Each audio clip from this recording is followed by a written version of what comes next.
Hello दोस्तों, मैं राकेश कुमार मौर्य। मैं आपके सामने 19वां मॉक टेस्ट ज्योग्राफी को लेके आया हूँ। आपको तो मैं अपने चैनल आर के जियो वर्ल्ड 0.2 पे स्वागत करता हूँ। इस टेस्ट सीरीज में भी हमने 20 प्रश्नों को सम्मिलित किया हुआ है, जो विभिन्न क्षेत्रों से हमने लिया है भूगोल के, और बहुत ही महत्वपूर्ण है। बहुत सारे प्रश्न आपको देखने को मिलेगा कि कहीं न कहीं आ गया होगा, या आगामी एग्जाम में आपको इन प्रश्नों से जरूर सामना करने को देखने को मिलेगा।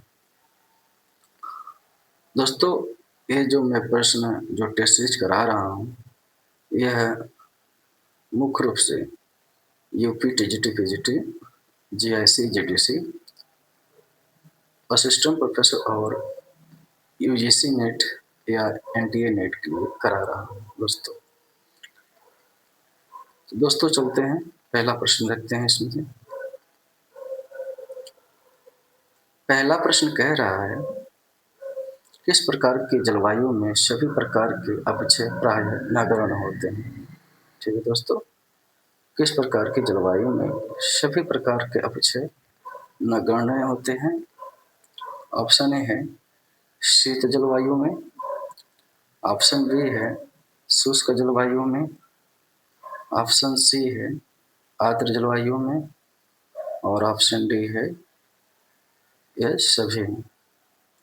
तो दोस्तों, इस प्रश्न का जो सही उत्तर है वो है ऑप्शन ए, शीत जलवायु में। शीत जलवायु में दोस्तों जो अपक्षय होते हैं सभी प्रकार के, वो है नगण्य होते हैं, न के बराबर होते हैं। ठीक दोस्तों, दूसरा प्रश्न देखते हैं दोस्तों। ये भी बहुत महत्वपूर्ण प्रश्न है दोस्तों। दूसरा प्रश्न कह रहा है, संयुक्त राज्य अमेरिका के अर्ध शुष्क भागों तथा मिसिसिपी एवं मिसौरी घाटियों में लोयस के समान मिट्टी के जमाव को क्या कहते हैं। ऑप्शन ए है मिलन, ऑप्शन बी है टफ, ऑप्शन सी है एडोब, और ऑप्शन डी है फ्लिंट।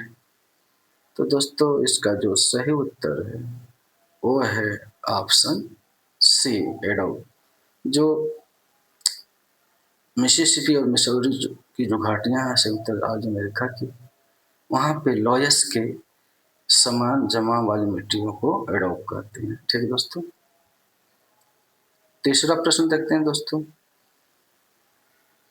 तीसरा प्रश्न कह रहा है, कंदरा के उत्पत्ति से संबंधित सिद्धांत द्विचक्रीय सिद्धांत का प्रतिपादन किसने किया है। ठीक दोस्तों, कंदरा के उत्पत्ति से संबंधित सिद्धांत जो है द्विचक्रीय सिद्धांत, वह किसने प्रतिपादित किया है। ऑप्शन ए है मेलाट, ऑप्शन बी है स्वीटनर, और ऑप्शन सी है गार्डनर, और ऑप्शन डी है डेविस।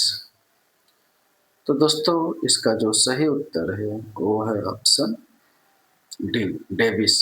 डेविस ने कंदरा की उत्पत्ति से संबंधित जो है टू साइकिल थ्योरी मुख्य रूप से दिया था। ठीक है दोस्तों, चौथा प्रश्न देखते हैं। चौथा प्रश्न इस तरह का प्रश्न पूछ लिया गया है और आगे भी पूछे जाने की संभावना है। ठीक है दोस्तों, यूटिलिटी ने कितने तत्वों के आधार पर विश्व के कृषि प्रदेशों का विभाजन किया हुआ है। ठीक है दोस्तों, यूटिलिटी ने कितने तत्वों के आधार पर जो विश्व के कृषि प्रदेश हैं उनका विभाजन किया हुआ है। ऑप्शन ए है 4, ऑप्शन बी है 5 तत्वों के आधार पर, ऑप्शन छः आपका ऑप्शन सी है 6 तत्वों के आधार पर, और ऑप्शन डी है 7 तत्वों के आधार पर। तो दोस्तों, जो यूटिलिटी जी हैं वो है 1936 में 5 तत्वों के आधार पर विश्व के कृषि प्रदेशों को 13 भागों में विभाजित किया था। ठीक है दोस्तों, पांचवा प्रश्न देखते हैं दोस्तों। पांचवा प्रश्न सुमेलित नहीं है। ठीक दोस्तों, इस तरह का प्रश्न जीआईसी और जीडीसी में खूब पूछा जा रहा है दोस्तों, इसलिए मैंने इस तरह के प्रश्नों का इसमें 2-3 प्रश्न हमने इस तरह से बनाए हुए हैं। ठीक है दोस्तों, कौन सा सुमेलित नहीं है? एक और केंद्र दिया हुआ है और एक और खनिज दिया हुआ है। जेतुरा मैग्नीज उत्पादन से संबंधित है, ये सही है। 90 माइल तांबा, दोस्तों जो 90 माइल तांबा है, तांबा नहीं लौह अयस्क से है, जो ऑस्ट्रेलिया में स्थित है। ठीक दोस्तों, 90 माइल जो लौह अयस्क की खदान है दोस्तों, वह है ऑस्ट्रेलिया में स्थित है।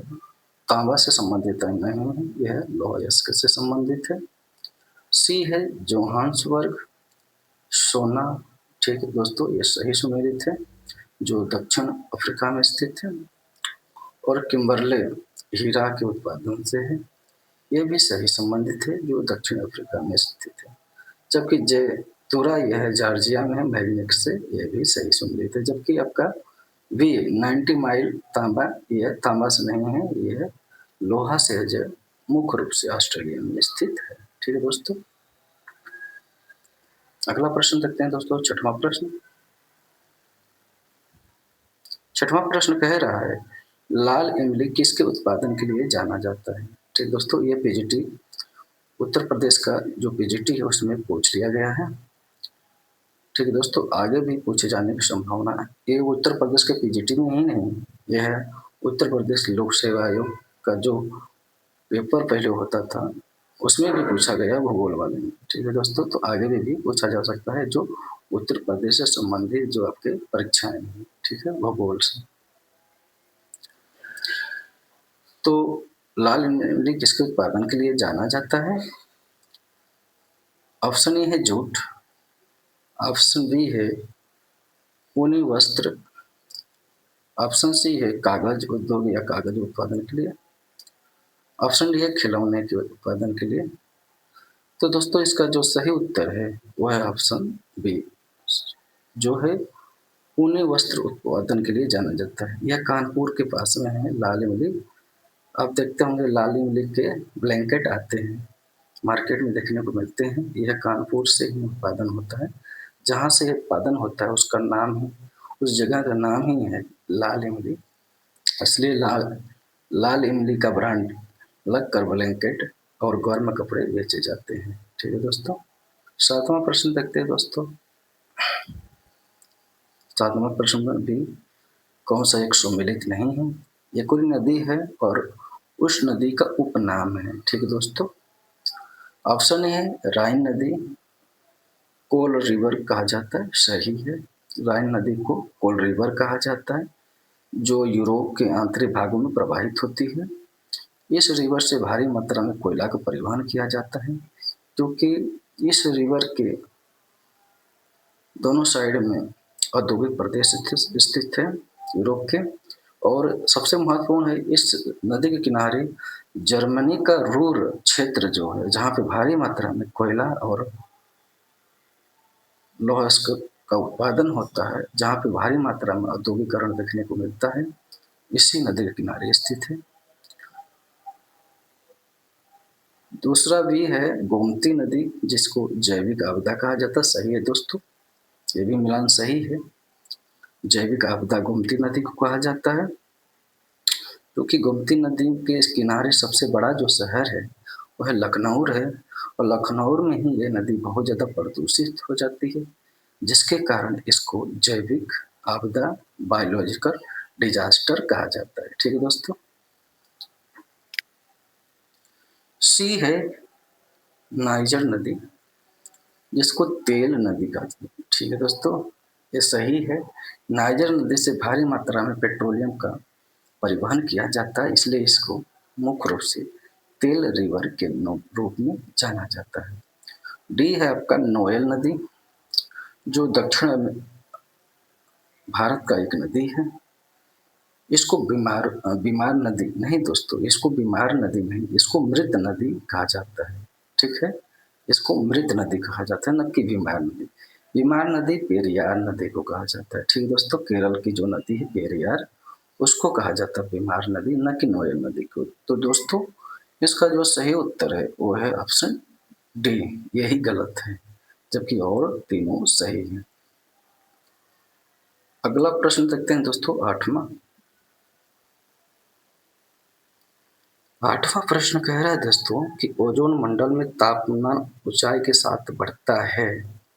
ऑप्शन ए है 5 डिग्री सेल्सियस प्रति किलोमीटर की दर से, बी कह रहा है 4 डिग्री सेल्सियस प्रति किलोमीटर की दर से, सी कह रहा है 3 डिग्री सेंटीग्रेड प्रति किलोमीटर की दर से, और ऑप्शन डी कह रहा है 6 डिग्री सेंटीग्रेड या सेल्सियस प्रति किलोमीटर की दर से। तो दोस्तों इसका जो सही उत्तर है वो है ऑप्शन ए, 5 डिग्री सेल्सियस प्रति किलोमीटर की दर से तापमान बढ़ता है ओजोन मंडल में। ठीक है दोस्तों, नौवां प्रश्न देखते हैं। बहुत ही महत्वपूर्ण प्रश्न दोस्तों प्रश्न है। हो सकता है ये प्रश्न आप पहली बार देख रहे होंगे, आपको आगामी एग्जाम में अभी तक हमको लग रहा है ये प्रश्न आपसे कहीं नहीं पूछा गया है। हो सकता है दोस्तों यह प्रश्न आपसे कहीं नहीं पूछा गया हो, कभी नहीं, और मगर आने वाले एग्जाम में आपको देखने को जरूर मिलेगा। तो दोस्तों इसमें कुछ त्रुटि थी जो हमने सुधार दिया। प्रश्न कह रहा है किस ज्वालामुखी उद्भेदन होने से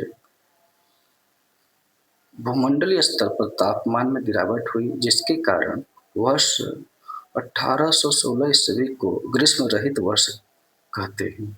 ठीक है दोस्तों, किस ज्वालामुखी उद्भेदन होने से या उद्भेदन होने के कारण भूमंडलीय स्तर पर तापमान गिर जाता है, जिसके कारण वर्ष 1916 को ग्रीष्म रहित वर्ष के रूप में जाना जाता है कहते हैं।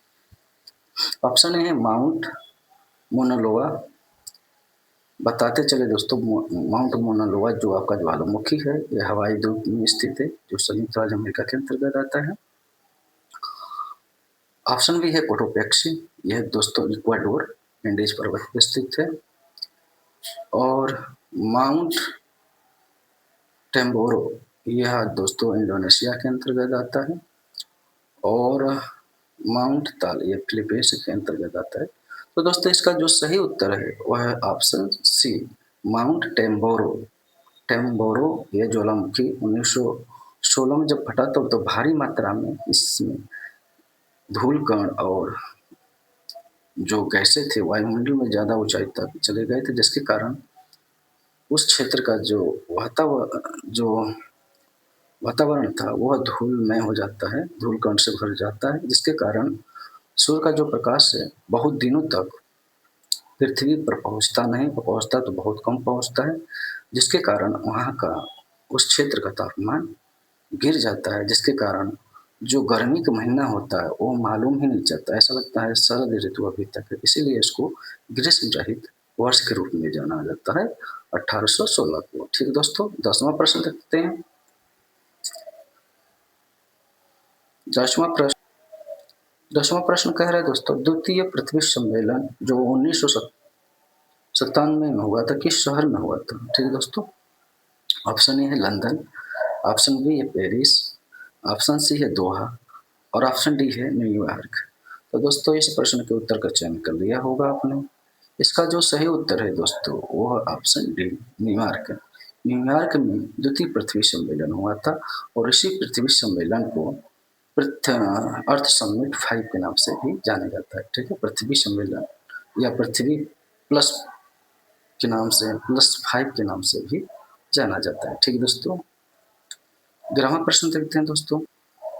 11वां प्रश्न कह रहा है किसने जैव भूगोल में जीव मंडल लाइफ जोन का प्रतिपादन किया है? ठीक दोस्तों, किसने जैव भूगोल में या बायोज्योग्राफी में जीव मंडल लाइफ जोन का प्रतिपादन किया है? ऑप्शन ए है एच मेरियम, ऑप्शन बी है Cox and Moore, option C है जी जे टीवी, और ऑप्शन डी है साइमंस। तो दोस्तों इसका जो सही उत्तर है वो ऑप्शन ए एच मेरियम ने जैव भूगोल में जीवमंडल का प्रतिपादन किया है। ठीक दोस्तों, 12वां प्रश्न देखते हैं दोस्तों। 12वां प्रश्न देखने से पहले दोस्तों हम देखें कि अगर आप हमारे इस यूट्यूब चैनल से नहीं जुड़े हैं तो आप ज़रूर जुड़ जाइएगा अपनी तैयारी को बरकरार बनाने के लिए। और हम बहुत अच्छे प्रश्नों का कलेक्शन आपके सामने लाते हैं जो कहीं न कहीं पूछ लिया होगा या अधिकतर 100% पूछे जाने की संभावना रहती है। आप देख लीजिएगा, अगर नहीं है तो हमारे इस प्रश्न उत्तर का आप नोट्स आप बना लीजिए। आपको कहीं न कहीं आपको देखने को मिलेंगे। ये जितने भी हमने प्रश्न आपके सामने लाते हैं, यह एक बुक का नहीं है। यह लगभग में 60-70 बुकों का निचोड़ है जो मैं आपके सामने लाता हूँ। ठीक है दोस्तों? मैं एक बुक से क्वेश्चन नहीं बनाता हूँ। मैं एक बुक अगर हमने 60-70 बुक पढ़ के लगभग में 6-7 हज़ार प्रश्नों को हमने कलेक्ट किया हुआ है। ठीक है दोस्तों, 6-7 हज़ार प्रश्नों को कलेक्ट किया हुआ है। लगभग में 4-5 डायरी हमारे पास है जो इसी तरह से प्रश्नों से भरा हुआ है। नोट्स बनाए गए हैं हमने और उसी प्रश्नों से, उन्हीं नोट्सों में से हमने मुख्य रूप से इस तरह से प्रश्नों का चयन करके आपके सामने लाते हैं। ठीक है दोस्तों, तो अगर नहीं जुड़े हैं हमारे इस यूट्यूब चैनल RK जियो वर्ल्ड 0.2 से तो आप जरूर जुड़ जाइए और अपनी तैयारी को रेगुलर बना के रखें जिससे आने वाले सभी एग्जाम को आपको फायदा मिले। ठीक है दोस्तों, अभी आगे बहुत सारे एग्जाम हैं। TGT, PGT है, GIC है, GTC है और आने वाला है असिस्टेंट प्रोफेसर की भी वैकेंसी। तो उसके लिए बने रहिए। अगर आप नेट की तैयारी कर रहे हैं तो आपके लिए भी स्पेशल है वीडियो। ठीक है दोस्तों, 12वां प्रश्न कह रहा है स्पेस एंड प्लेस नामक पुस्तक के लेखक कौन है। ठीक है दोस्तों, स्पेस एंड प्लेस नामक पुस्तक के लेखक कौन है। ऑप्शन ए है हैटनर, ऑप्शन बी है फिलब्रिक, ऑप्शन सी है यूफू तुआन और ऑप्शन डी है विलियम किर्क। तो दोस्तों इसका जो सही उत्तर है वो है ऑप्शन सी यूफू तुआन। यूफू तुआन ने स्पेस एंड प्लेस नामक पुस्तक की रचना की है जो मुख्य रूप से क्षेत्रीय भूगोल से संबंधित है। ठीक दोस्तों, क्षेत्रीय भूगोल से ही संबंधित है। अगला प्रश्न देखते हैं दोस्तों, तीसरा। ये बहुत महत्वपूर्ण प्रश्न है दोस्तों, ये बहुत ही महत्वपूर्ण, आप इसको ट्रिपल स्टार कर लीजिए क्योंकि आने वाले जो एग्जाम है आपको आगामी एग्जाम उसमें आपको जरूर ये देखने को मिलेंगे। ये राजनीतिक भूगोल से संबंधित है। तीसरा 13वां प्रश्न कह रहा है निम्नलिखित भूगोल वक्ताओं में से किसका कथन है कि मैकेंडर की युद्ध नीति के युग से हम तेजी से भू राजनीति के उपग्रहीय युग में प्रवेश करते हैं। इससे नई भू राजनीतिक में अतीत के द्विआयामी युद्ध नीति सोच के स्थान पर त्रिआयामी सोच का समावेश है। ठीक है, समावेश है। तो दोस्तों इसका जो ऑप्शन ए देखते हैं रोटेल्सी है, ऑप्शन बी है कोहेन, ऑप्शन सी है हार्टसॉन और ऑप्शन डी है बोंगी, विलियम बोंगी। तो दोस्तों इसका जो सही उत्तर है वो ऑप्शन डी विलियम बोंगी ने यह मुख्य रूप से कथन दिया था मैकेंडर के युद्ध नीति से संबंधित। 14वां प्रश्न देखते हैं दोस्तों। 14वां प्रश्न कह रहा है दोस्तों कि आयन मंडल के किस परत में किनली हेविसाइड परत पाई जाती है। ठीक दोस्तों, किनली हेविसाइड आयन मंडल के किस परत में पाई जाती है। ऑप्शन ए है ई परत में, ऑप्शन बी है एफ परत में, ऑप्शन सी है जी परत में और ऑप्शन डी है आपका डी परत में। ठीक है दोस्तों, तो दोस्तों इसका जो सही उत्तर है वो ऑप्शन ए ई परत में केनली हेविसाइड परत देखने को मिलती है आयन मंडल में। ठीक दोस्तों, आयन मंडल को 4 भागों में बांटा गया जो ये आपके सामने है। कभी कभी पूछ लिया जाता है कि आयन मंडल को कितने भागों में बांटा गया है, तो 4 मंडलों में बांटा गया है। 15वां प्रश्न देखते हैं दोस्तों। 15वां प्रश्न भी बहुत महत्वपूर्ण है दोस्तों। अभी ये आपको नहीं पूछा गया होगा। ये हमसे ये मेरा वादा रहा कि ये प्रश्न आपसे कभी नहीं पूछा गया होगा, मगर ये आपसे पूछे जाने की संभावना है। ये 100% आप लिख के रख लीजिए। क्योंकि हमने कहा था कि हमने अपने इस टेस्ट सीरीज में 20 प्रश्नों को समाहित किए हैं जो विभिन्न क्षेत्रों से संबंधित है भूगोल के। तो ये जो प्रश्न है आपका जलवायु विज्ञान से संबंधित है। कह रहा है कि सभी ग्रहीय हवाओं में सबसे अधिक स्थायी, सुदृढ़ तथा नियमित पवन तंत्र कौन सी है? ठीक है दोस्तों। तो दोस्तों ऑप्शन ए है व्यापारिक हवाएं, ऑप्शन बी है पछुआ हवाएं, ऑप्शन सी है ध्रुवीय हवाएं और ऑप्शन डी है जेट स्ट्रीम। तो दोस्तों इसका जो सही उत्तर है वो है ऑप्शन ए व्यापारिक हवाएं। व्यापारिक हवाएं सभी हवाओं में से सबसे अधिक स्थायी, सुदृढ़ और नियमित पवन तंत्र के रूप में देखने को मिलती है। ठीक है दोस्तों। 16वां प्रश्न देखते हैं दोस्तों। 16वां प्रश्न कर रहा है, सर्वप्रथम किसने नगरों के आकार तथा उसकी कोटि के मध्य संबंध व्यक्त करने की कोशिश की थी? ठीक है दोस्तों। ऑप्शन ए है ऑयरबख, ऑप्शन बी है सिंगर, ऑप्शन सी है क्रिस्टालर और ऑप्शन डी है होबर।